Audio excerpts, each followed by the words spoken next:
Hi ಎಲ್ಲರಿಗೂ ನಮಸ್ತೆ. ನಾನು ಇವತ್ತು ಚವಳಿಕಾಯಿ ಪಲ್ಯ ಮಾಡ್ತೀನಿ ನೋಡಿ. ಚವಳಿಕಾಯಿ ಅಂತೀವಿ ನಾವು ಉತ್ತರ ಕರ್ನಾಟಕ, ಇಲ್ಲಿ ಗೋರಿಕಾಯಿ ಅಂತಾರೆ. ಇದನ್ನು ಸೋಸಿ ಇಟ್ಕೊಂಡಿದ್ದೀನಿ ನಾನು. ಇವಾಗ ಹಂಚು ಬಿಸಿ ಇಟ್ಕೊಂಡಿದ್ದೀನಿ. ನಾನು ಹಂಚಲ್ಲಿ ಉಕ್ಕೊಂತೀನಿ ನೋಡಿ.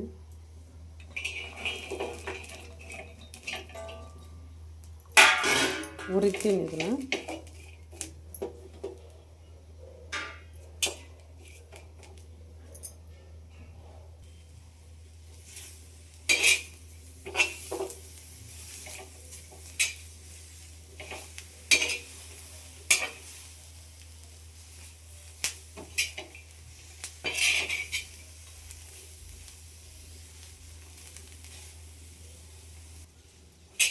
ನೋಡಿ ಈ ಥರ ಹುರ್ಕೋಬೇಕು ಚೆನ್ನಾಗಿ.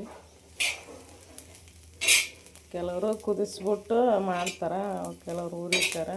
ನಾವು ಇದೇ ಥರ ಹುರಿದ್ಬಿಟ್ಟು ಮಾಡ್ತೀವಿ ನೋಡಿ. ಇವಾಗ ಹುರಿದದ್ದಾಗಿದೆ, ತೆಗಿತೀನಿ.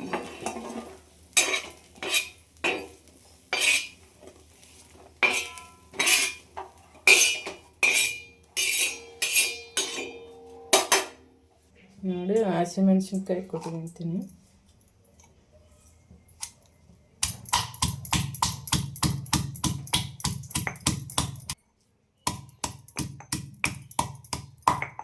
ನೋಡಿ ಕುಟ್ಕೊಂಡಾಗಿದೆ, ತೆಗಿತೀನಿ.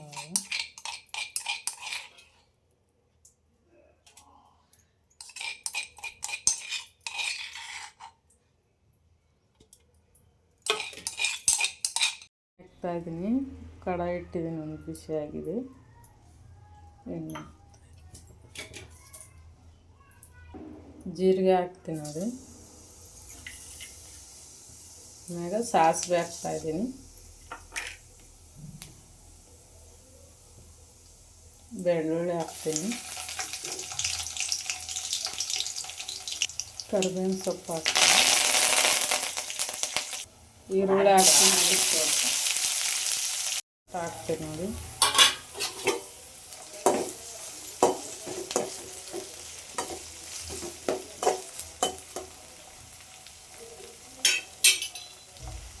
ಇವಾಗ ಹಸಿಮೆಣ್ಸಿನ್ಕಾಯಿ ಕುಟ್ಕೊಂಡಿದ್ದೀನಲ್ಲ, ಅದು ಹಾಕ್ತೀನಿ.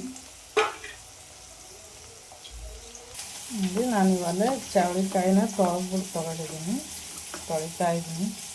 ಹುರಿದಿದ್ದೀನಲ್ಲ, ಅದಕ್ಕೆ ತೊಳಿತಾ ಇದ್ದೀನಿ ನೋಡಿ.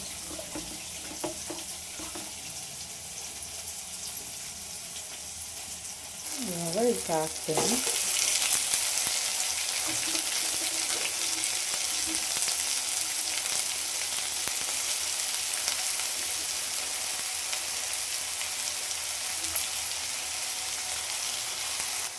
ಅರಿಶಿನ ಹಾಕ್ತೀನಿ.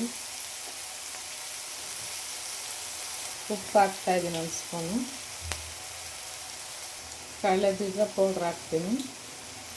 ಹುರಿದ್ಬಿಟ್ಟು ಕೊಟ್ಟು ಪುಡಿ ಮಾಡ್ಕೊಂಡಿದ್ದೀನಿ ನೋಡಿ. 2 ಸ್ಪೂನ್ ಹಾಕ್ತೀನಿ. ಇವಾಗ ಮಿಕ್ಸ್ ಮಾಡ್ಕೊಳ್ತೀನಿ ನಾನು.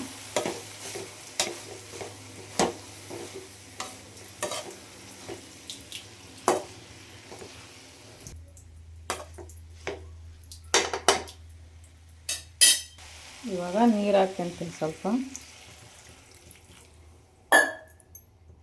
ಒಂದು ಪ್ಲೇಟ್ ಮುಚ್ಚಿಬಿಟ್ಟು ಒಂದು 10 ನಿಮಿಷ ಬೇಯಿಸ್ಕೊಂತೀನಿ ನೋಡಿ. ಆಗಿದೆ ಪಲ್ಯ.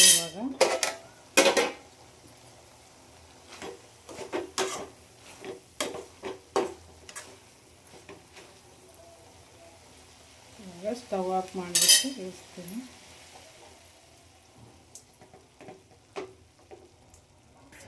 ನೋಡಿ. ನಾನು ಬೌಲ್ ತಗೊಂಡಿದ್ದೀನಿ, ಹಾಕ್ತೀನಿ ಸ್ವಲ್ಪ.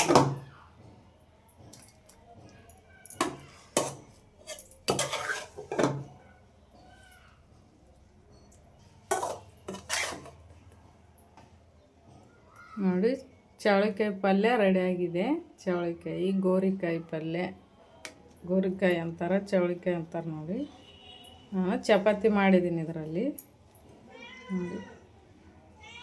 ನನ್ನ ವಿಡಿಯೋ ಇಷ್ಟ ಆದರೆ ಲೈಕ್ ಮಾಡಿ, ಕಮೆಂಟ್ ಮಾಡಿ, ಸಬ್ಸ್ಕ್ರೈಬ್ ಮಾಡಿ, ಶೇರ್ ಮಾಡಿ.